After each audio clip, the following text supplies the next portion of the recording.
yudikatif ataupun memfungsikan penegakan hukum serta masyarakat. 3. Mempertahankan proses perdamaian yang telah tercapai guna keselarasan dalam pembangunan. Anggota Dewan yang terhormat, pimpinan anggota DPRK yang kami muliakan.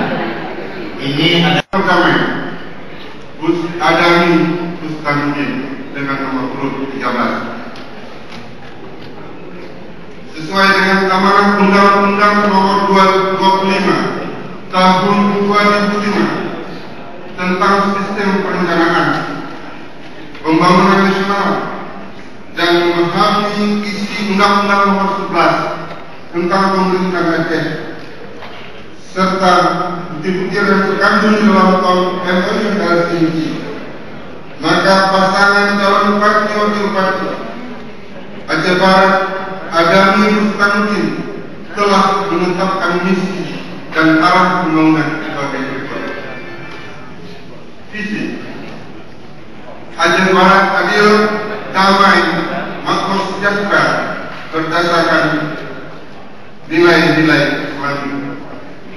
Kami coba menerangkan secara harfiah dalam bahasa Aceh.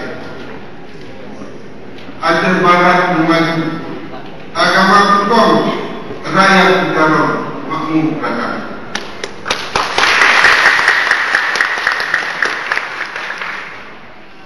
Sebagai misi, kami jabarkan 6 butir. Yang pertama, mewujudkan pemerintahan yang profesional dan proporsional. Yang kedua, mewujudkan pendidikan dan kualitas sumber daya manusia.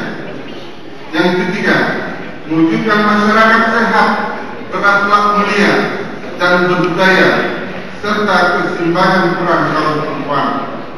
Yang keempat, mewujudkan peningkatan pendapatan dan kesejahteraan yang merata dan berkeadilan. Yang kelima, mewujudkan masyarakat aman, damai.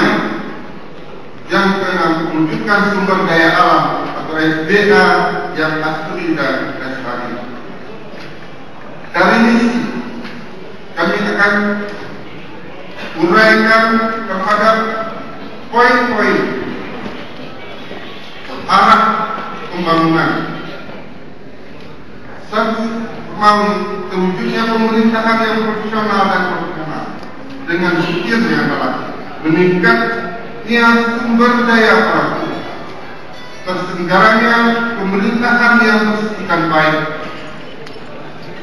meningkatnya peran aparatur pemerintah dan pelaku pembangunan dalam menuntaskan